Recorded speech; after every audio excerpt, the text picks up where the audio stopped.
નમસ્કાર મારા વહાલા વિદ્યાર્થી મિત્રો, આજે વાત કરીશું ધોરણ 9 વિશે સામાજિક વિજ્ઞાનના ચેપ્ટર નંબર 17 કુદરતી વનસ્પતિ પાઠના સ્વાધ્યાયનું સંપૂર્ણ મિત્રો સોલ્યુશન સમજૂતી સાથે મેળવીશું। એ પહેલા ચેનલની અંદર પ્રથમ વખત આવ્યા છો તો ચેનલને ખાસ સબસ્ક્રાઇબ કરી દેવી। પ્રશ્ન નંબર 1, નીચેના પ્રશ્નોના ટૂંકમાં જવાબ આપો। પહેલો છે કે ભારતની અંદર વૈવિધ્યસભર કુદરતી વનસ્પતિ શા માટે જોવા મળે છે? તો ભારતની અંદર મિત્રો પર્વતો, મેદાનો, રણ પ્રદેશો એમ વિવિધ પ્રકારના ભૂપૃષ્ઠના કારણે કુદરતી વનસ્પતિ જોવા મળે છે। ભારતની કુદરતી વનસ્પતિમાં રહેલી વિવિધતા નીચે મુજબના કારણોથી સર્જાય છે।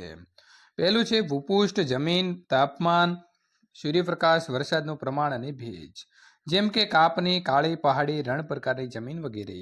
આમ જમીનની અંદર રહેલી વિવિધતા પણ વનસ્પતિ જીવનની અંદર વૈવિધ્ય મિત્રો લાગે છે। વધુ વરસાદ અને વધુ સૂર્યપ્રકાશ મેળવતા પ્રદેશોની અંદર વનસ્પતિનો ઝડપી વિકાસ થાય છે। આમ સૂર્યપ્રકાશના કારણે પણ વનસ્પતિની અંદર વિવિધતા જોવા મળે છે। પ્રશ્ન નંબર 2, જંગલોનું પર્યાવરણીય મહત્વ શું છે? તો જંગલો પૂર નિયંત્રણ કરે છે, જંગલો વરસાદ લાવવાની અંદર ઉપયોગી છે, વાતાવરણને વિષમ બનતું અટકાવે છે અને પ્રાણદાયી વાયુ ઓક્સિજન પૂરો પાડે છે, કાર્બન ડાયોક્સાઇડ જેવા હાનિયુક્ત વાયુનું શોષણ કરે છે, જંગલો ભૂમિગત જળને જાળવી રાખે છે, જંગલ જમીન ધોવાણ અટકાવે છે, જંગલો હવાને શુદ્ધ કરે છે અને જંગલો કુદરતી સૌંદર્યની અંદર વધારો કરે છે। તો વિદ્યાર્થી મિત્રો, આ હતા જંગલના ફાયદા। હવે વાત કરીશું કે જંગલ વિનાશના કારણો કયા કયા છે? તો સૌથી વધુ તો જમીન મેળવવાની ભૂખ સૌથી વધુ જવાબદાર છે જંગલોના વિનાશ માટે, કારણ કે માણસ આજે જંગલને કાપીને પોતે ખેતી, ઉદ્યોગ, ધંધા વગેરે જે છે તે સ્થાપે છે।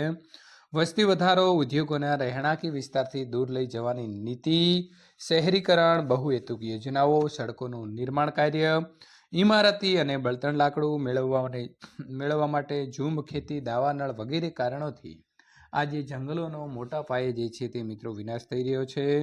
જંગલ વિનાશની અસરો કઈ કઈ છે? તો જંગલ નાશ થાય છે તો એની અસર શું થશે? તો જંગલનો વિનાશ થવાથી પર્યાવરણને ઘણી વિપરીત અસરો પડશે, જેમાં વરસાદનું પ્રમાણ ઘટવું, દુષ્કાળ પડશે, ગ્લોબલ વોર્મિંગ જેને મિત્રો ગ્રીન હાઉસ ઇફેક્ટ, શહેરીકરણીય એટલે કે વન્યજીવો નિરાશ્રિત થશે, જમીનનું ધોવાણ થવું અને કેટલાક વન્યજીવો અને પ્રાણીઓ લુપ્ત થઈ જશે। હવે વાત કરીશું પ્રશ્ન નંબર 5, ઉષ્ણ કટિબંધીય જંગલોને નિત્ય લીલા જંગલો કહે છે, શા માટે? તો આ જંગલોની અંદર પાનખર જેવી કોઈ ઋતુ હોતી નથી અને આ જંગલો બારે માસ લીલા રહેતા હોવાથી તેને મિત્રો નિત્ય લીલા જંગલો કહે છે। પ્રશ્ન નંબર 2, નીચેના પ્રશ્નોના જવાબ સવિસ્તાર લખો। પેલું છે કે ભારતના જંગલોના પ્રકાર જણાવો। તો ઉષ્ણ કટિબંધીય વરસાદી જંગલો, ઉષ્ણ કટિબંધીય ખરાઉ જંગલો, ઉષ્ણ કટિબંધીય કાંટાળા જંગલો, સમશીતોષ્ણ કટિબંધીય જંગલો, ભરતીના જંગલો, આમ 5 પ્રકારના ભારતની અંદર જંગલો આવેલા છે। પહેલું જોઈશું કે ઉષ્ણ કટિબંધીય વરસાદી જંગલો એટલે કેવા? તો પ્રથમ વિતરણ જોઈ લઈએ। તો ઉષ્ણ કટિબંધીય વરસાદી જંગલો ગરમ અને ભેજવાળા પ્રદેશની અંદર જ્યાં સરેરાશ વાર્ષિક વરસાદ 200 સેન્ટીમીટર કરતાં પણ વધુ અને વાર્ષિક સરેરાશ તાપમાન 22 સેલ્સિયસ કરતાં પણ વધુ જોવા મળે છે, તે પ્રદેશની અંદર આ પ્રકારના જંગલો આવેલા હોય છે। વૃક્ષોની વાત કરીએ તો અહીં મેહોગની, અબનુસ, રબર, રોઝવુડ વગેરે વૃક્ષો જોવા મળે છે। વિશેષતાની વાત કરીએ તો અહીંના વૃક્ષો સામાન્ય રીતે 60 મીટર જેટલા ઊંચા છે, જાડી ઝાંખરાના કારણે ભેજનું પ્રમાણ વધુ રહે છે અને આ જંગલો બારે માસ લીલા રહેતા હોવાથી તેને નિત્ય લીલા જંગલો કહેવામાં આવે છે। હવે આપણે વાત કરીશું ઉષ્ણ કટિબંધીય ખરાઉ જંગલો। કેવા જંગલો? ખરાઉ જંગલો। તો વિતરણની વાત કરીએ તો સામાન્ય રીતે આ જંગલો દેશની અંદર 70 થી 200 સેન્ટીમીટર સુધીનો વરસાદ ધરાવતા પ્રદેશોની અંદર જોવા મળે છે। છત્તીસગઢ, પશ્ચિમ ઓડિશા, પશ્ચિમ ઘાટના પૂર્વીય ઢોળાવોની અંદર આ જંગલો થાય છે। વૃક્ષો તો અહીં સાગ, સીસમ, ખેર, ચંદન, વાંસ વગેરેના વૃક્ષો જોવા મળે છે। વિશેષતાની જો મિત્રો વાત કરવામાં આવે તો પાનખર ઋતુની અંદર વૃક્ષો 6 થી મિત્રો 8 અઠવાડિયા દરમિયાન પોતાના પાંદડા જે છે તે ખીરવી નાખે છે। આ જંગલો મોસમ પ્રમાણે પાન ખીરવતા હોવાથી તેમને મોસમી જંગલો પણ કહેવામાં આવે છે। નંબર 3, ઉષ્ણ કટિબંધીય કાંટાળા જંગલો। તો વિતરણની વાત કરીએ તો સામાન્ય રીતે આ જંગલો 70 સેન્ટીમીટરથી ઓછા વરસાદવાળા વિસ્તારમાં જોવા મળે છે.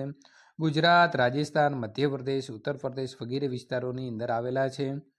જ્યાં આ પ્રકારના કાંટાળા જંગલો છે ત્યાં વૃક્ષો કયા હોય છે? તો અહીં બોરડી, બાવળ, થોર, ખીંજડો વગેરે જેવા કાંટાળી વનસ્પતિ હોય છે. વિશેષતાની વાત કરીએ તો અહીંના વૃક્ષો અને છોડના મૂળ લાંબા, ઊંડા અને ચારે તરફ ફેલાયેલા હોય છે અને પર્ણો નાના હોય છે, જેથી બાષ્પ જે છે તે નિષ્કાશનની પ્રક્રિયા ધીમી રહે છે. નંબર 2 મિત્રો, જંગલોની ઉપયોગિતા લખો. તો જંગલો માનવ જાતને અનેક રીતે ઉપયોગી છે. જંગલમાંથી મળતું ઇમારતી લાકડું, શાક, શાલ, ફર્નિચર બનાવવા કામ લાગે છે. સુંદર વનમાંથી પ્રાપ્ત થતી સૌંદર્યના વૃક્ષોના લાકડામાંથી હોડી બનાવવામાં આવે છે. હિમાલયના ઠંડા પ્રદેશમાં થતું દેવદાર ચીડના લાકડામાંથી રમતગમતના સાધનો, ચા અને મિત્રો દવાના પેકિંગની પેટીઓ બનાવવામાં આવે છે.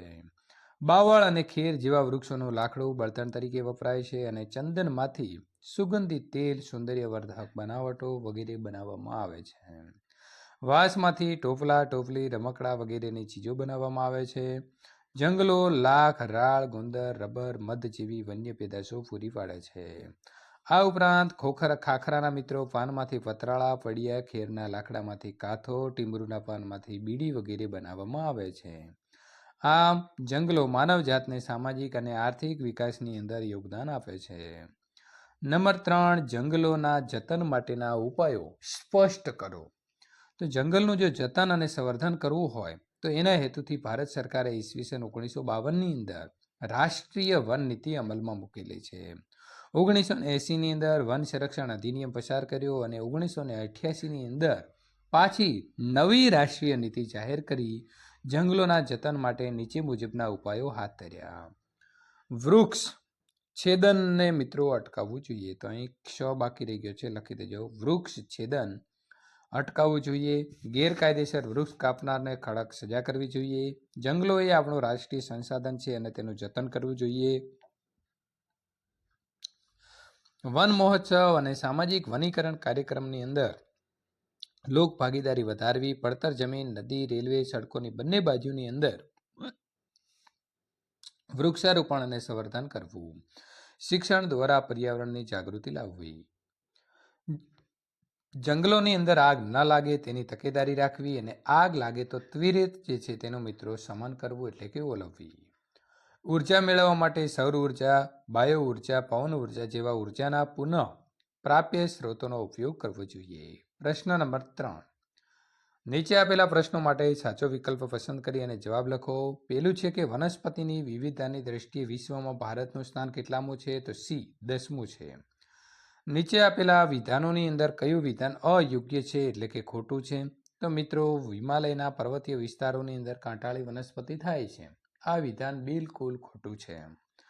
સાચા જોડકા જે છે તમારે જોડવાના છે. તો મિત્રો પહેલાની અંદર ઉષ્ણ કટિબંધીય વરસાદી જંગલો છે, તો સાચો જવાબ આવે છે 4, મેહોગની, એટલે પહેલામાં 4. બીજું છે ઉષ્ણ કટિબંધીય કાંટાળા જંગલો, તો આવશે 3. બાવળ. ભારતીના જંગલોમાં આવશે ચેર અને શંકુદ્રુમ જંગલોની અંદર આવશે 2, દેવદાર. સાચો જવાબ આવે છે બી. નંબર 4 મિત્રો, ચીડના રસમાંથી શું બને છે? તો ટર્પેન્ટાઇન બને છે. વિદ્યાર્થી મિત્રો, સંપૂર્ણ સોલ્યુશન પૂર્ણ થાય છે. જો તમને અમારો વિડીયો ગમતો હોય તો લાઇક કરી તમારા મિત્રો સુધી શેર કરવાનું ભૂલશો નહીં.